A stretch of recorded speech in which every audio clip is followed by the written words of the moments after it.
Noches. ¿Qué tal, Nico? ¿Cómo estás? Bien, muy bien. Qué días, ¿no? Qué cierre de campaña.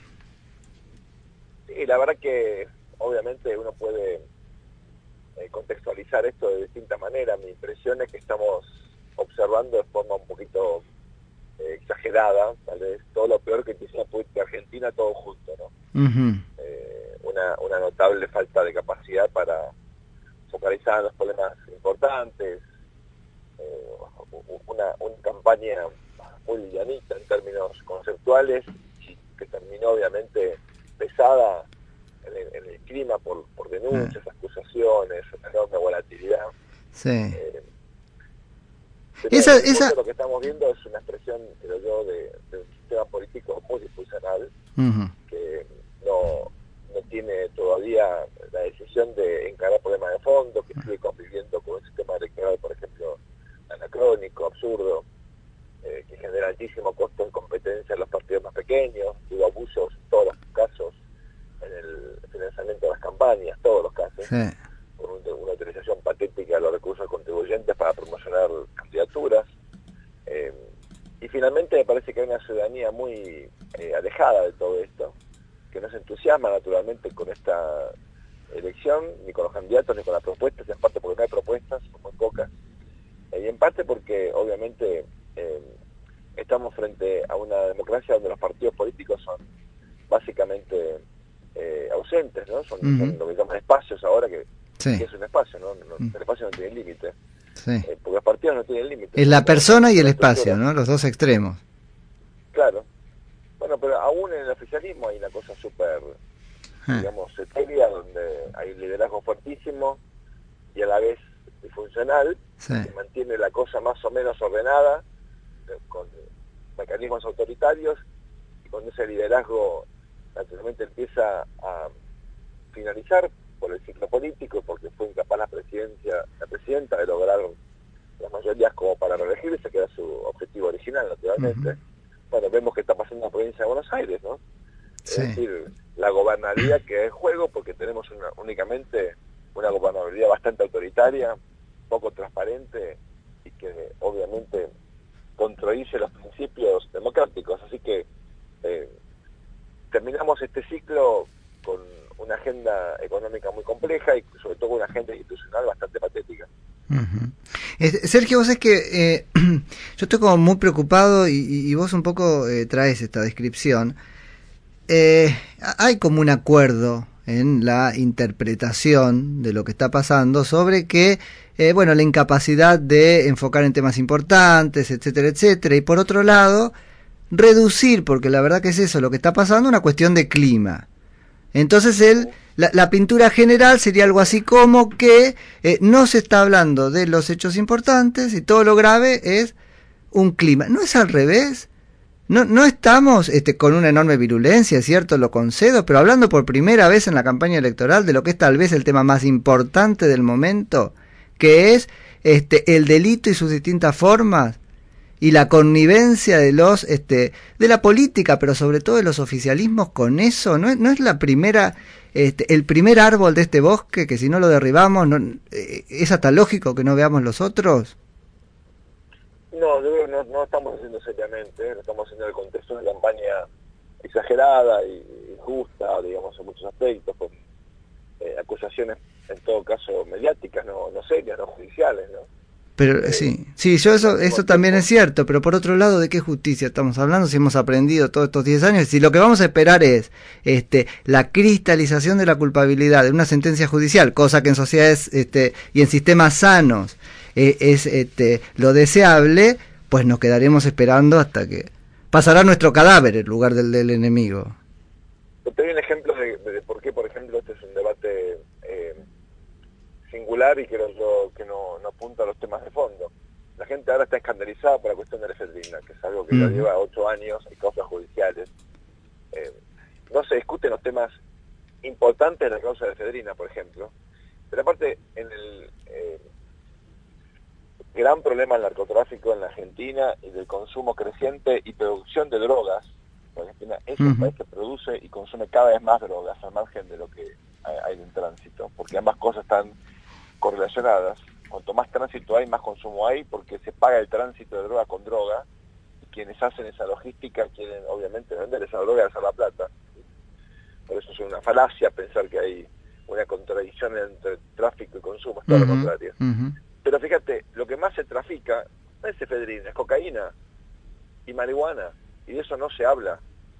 Es decir, no estamos focalizando en los problemas de fondo, no estamos señalando la complejidad y la profundidad de esta cuestión. Estamos simplemente utilizando esto en el contexto de la elección, con enorme superficialidad, con mucha volatilidad, y con una opinión pública que mira esto a la distancia, porque no hay nada.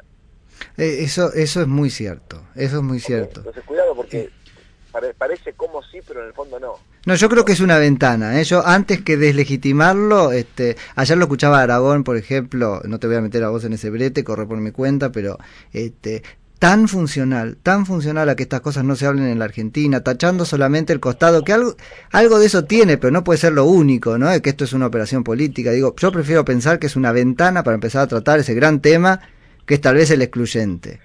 Que puede ser las dos cosas, puede ser una operación política, no sé si lo es o no, no me importa. Lo puede ser, y puede ser una ventana que esto dispare un interés en la sociedad, ojalá así sea. Y pero si nos rasgamos las vestiduras en decir nada más que es una operación política, que es la virulencia de la campaña electoral, pues así no vamos a entrar nunca, porque la verdad es que nosotros vivimos de la esquirla de la política, y la política dispara estas balas solamente desde la cercanía de la campaña electoral. Si no las vamos a tomar, a esta bala no la quiero porque la tiraste justo ahora antes de la campaña, y entonces no vamos a hablar nunca. Digamos, si por operación política se quiere de ese modo desdramatizar el tema de la droga y en todo caso deslegitimar la preocupación que existe, que es superficial, que debería ser mucho mayor, ¿verdad? Sí, eso sí. Parece que estamos ante un enorme error y un enorme grado de irresponsabilidad.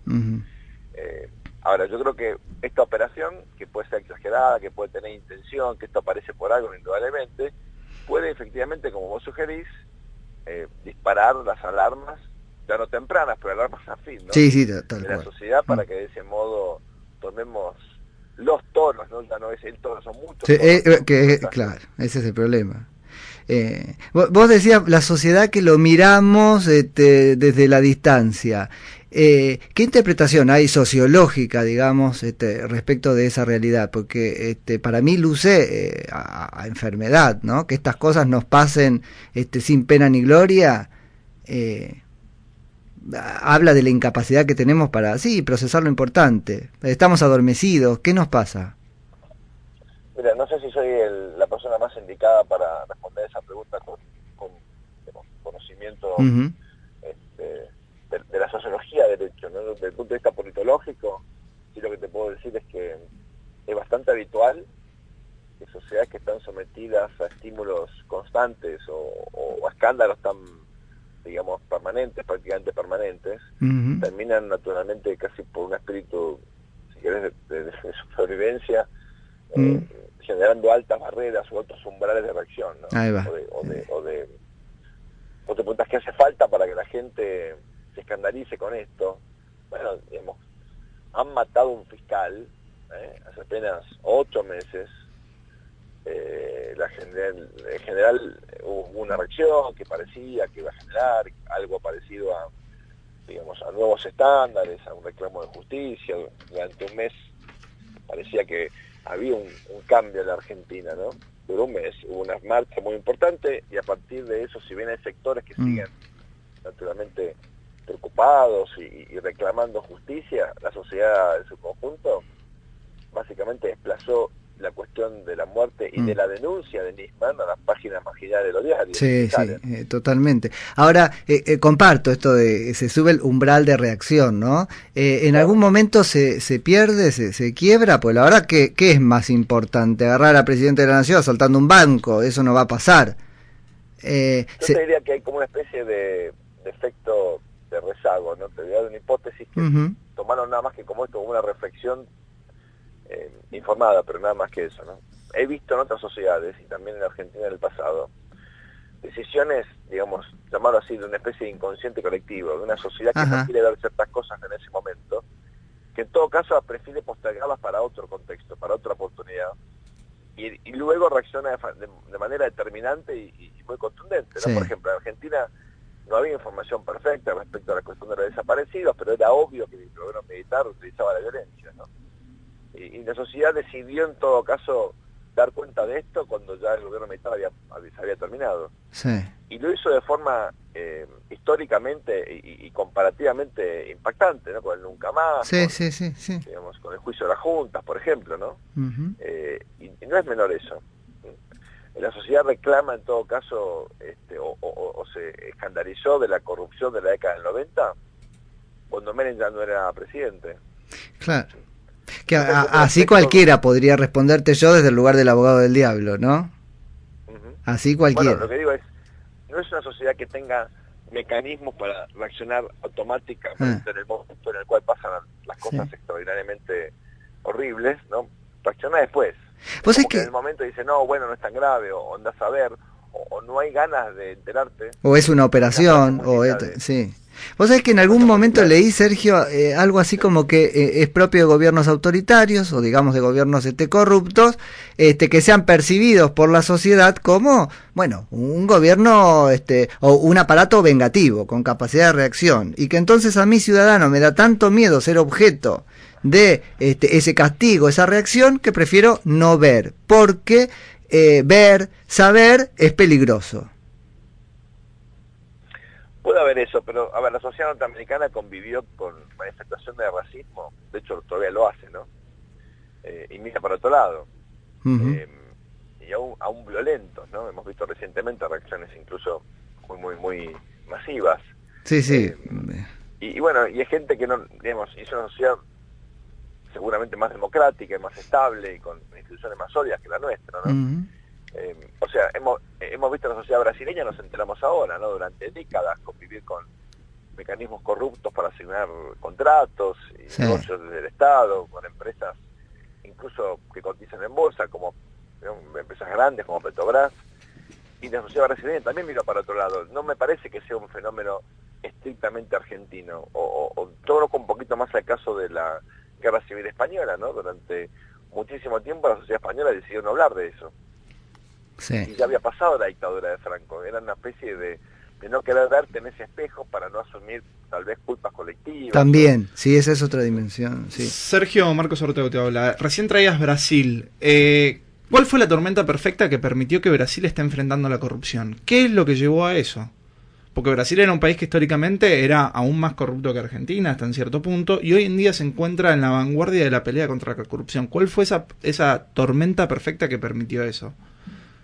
No fue una tormenta perfecta. Difícil saber que cualquier país es más corrupto, ¿eh? La verdad que no hay estándares cualitativos. Yo no dije que era más, sino digo, era famoso también por su corrupción. Estructural. Sí. Pero a ver, ahí hay, la historia que estamos viendo ahora es un juez, que yo creo que va a pasar historia como estos próceres, ¿no? Que solo traen enormes cambios, puntos de inflexión en la historia de un país. A veces pasa eso. Como el Manipulite, sí. Es un juez que en un estado como Curitiba, con un grupo notable de colaboradores, alguien educado en el exterior, ¿no?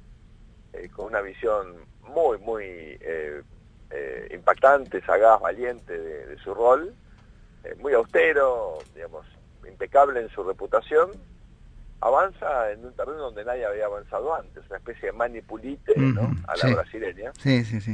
Que bueno, digamos, uno hay que ser prudente también, sin quitarle mérito, obviamente, a este juez.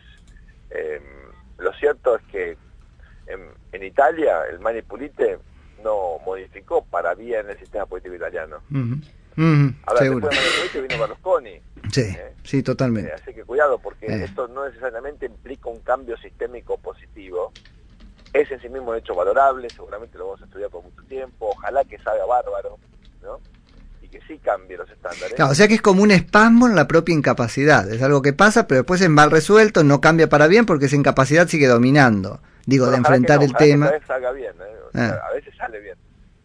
En Estados Unidos hay un presidente africano-norteamericano, ¿no? O sea, si viene el racismo hay cosas que salen bien, nunca, las sociedades son imperfectas, la vida es imperfecta, o sea, es una cuestión de tonalidades de grises, no es ni blanco ni negro. Totalmente. ¿No? Sergio, te hago por mi parte al menos la última pregunta, por la que deberías cobrarme, porque en realidad es, claro, porque en realidad pensaba en esto de la capacidad o incapacidad de reacción, etcétera. Vos traías la marcha de Nisman, y yo me pregunto incluso como comunicador que tengo que hacer, si lo que tengo enfrente es una sociedad de un solo tiro, ¿no? Es decir, vas aún enfrentando esa tormenta casi perfecta del 18F era, del 18F, sale a la calle, pero después se vuelve contenta, en una experiencia casi catártica, no hago más nada. Entonces digo, bueno, la verdad es preferible, si esto va a ser nada más que así, no propender a este tipo de manifestaciones, otra vez catárticas y nada más, para volver el 19 a todo es como si nada. Por ahí hay que seguir acumulando, esto es la olla a presión. ¿Cómo funciona? ¿Qué es eso? A ver, yo primero mi objetivo es comprender, no juzgar, ¿no? Uh-huh. O sea, cada uno después que saque sus conclusiones. Sí. Y si puede contribuir a algo, o sea, tratar de identificar los mecanismos que explican comportamientos. Eso es lo que hace la ciencia social, ¿no? Uh-huh. O lo que debería hacer la ciencia social. Sí, claramente. Y de ese punto de vista, a ver, primer punto, las sociedades son heterogéneas, no son uniformes ni coherentes, son incoherentes, heterogéneas. Los seres humanos somos incoherentes, somos contradictorios. O sea que hay varias respuestas a esta pregunta. Claro, aún perteneciente a un mismo grupo social, a una clase, lo que fuera, no es que muchos, a ver, los miembros de esa misma clase piensan distintos, es más, nosotros mismos cambiamos de opinión, ¿no? Y en las sociedades posmodernas, como las que vivimos actualmente, la verdad es que es todo bastante fluido, muy cambiante. El lugar de la política en nuestra vida es bastante marginal, lo digo en general, no en particular, por supuesto. Pero es cierto, sí. Digamos, una palabra, un término como la vida por Perón es algo inconcebible en Argentina hoy. Nadie da la vida por nada en la política. Uno puede dar la vida por un color, por una remera de fútbol, ¿no? Por ejemplo, o por un conjunto de rock, por una tribu. Sí, ¿no? pero hay la entrega de algo fundamental para la vida, que es los valores. Los valores por Cristina sí se dan, ¿eh? Bueno, hay un segmento de los militantes, efectivamente, oficialistas, que son bastante anacrónicos teniendo en cuenta las actuales tendencias. En el mundo no existen estos fanatismos, excepto en países premodernos. Claro. O con una modernidad tardía, ¿no? Uh-huh. Pero digamos, las sociedades desarrolladas, la gente no milita en política. La idea de la militancia, absolutamente, militia, ¿no? De la concepción casi de guerra. Yo me río de eso, Sergio, porque digo, en lugar de llamar a militar, llamemos a limitar. Cuando hagamos limitancia va a ser mucho mejor que hacer militancia. Bueno, digamos, los actores políticos no militan. Militar, a ver, es interesante, ¿no? El término militar, ¿no? En política tiene que ver con lo militar en la política. Claro. Y supuestamente estamos en democracia, los militares están en los cuarteles. Totalmente. O sea, es un término anacrónico, ¿no? Sí. Y yo creo que eso pone de manifiesto esta especie de, digamos, de collage rarísimo que fue el kirchnerismo, que tiene naturalmente elementos muy modernos y muy innovadores, sobre todo en materia comunicacional, ¿verdad? Sí, y eficacísimos. ¿Perdón? No, y eficacísimos además esos elementos. Muy eficaces, obviamente. Y al mismo tiempo combina esto con ideas completamente anacrónicas de casi 80 años, en materia económica, en materia internacional, con bastante mezcla de superficialidad, ignorancia y digamos, prejuicio, ¿no? Y contradicciones. Y es una mezcla realmente muy significativa, ¿no? Muy interesante, y de la cual la verdad que yo quiero ser prudente. Vamos a tener que estudiar mucho esto antes de tener un juicio más contundente. Sí. Pero en principio lo que estoy seguro es que a la sociedad argentina le encantó esto. Los que estaban a favor y los que estaban en contra, digamos, los partícipes de esta grieta se sintieron muy cómodos en esa grieta, ¿no? Uh-huh. Sí. Sergio, te agradezco muchísimo por esta charla, y seguro en algún momento después de las elecciones hablamos para ver, ya con los números en la mano, ¿qué te pareció eso? Dale. No, al contrario, gracias por la paciencia y por hacerme pensar en cosas que no son estrictamente de la coyuntura de mañana. Esto me viene bien para la cabeza. Dale, la idea del programa, así que seguimos charlando la próxima. Cuando quieran, hasta pronto. Un abrazo. Era Sergio Benestein, que es analista político. Mauri, vamos con un par de llamados. Elegiste para cumplir con nuestro pacto con los oyentes de escucharlos efectivamente cuando llaman y volvemos para irnos. Mirá la hora que se hizo.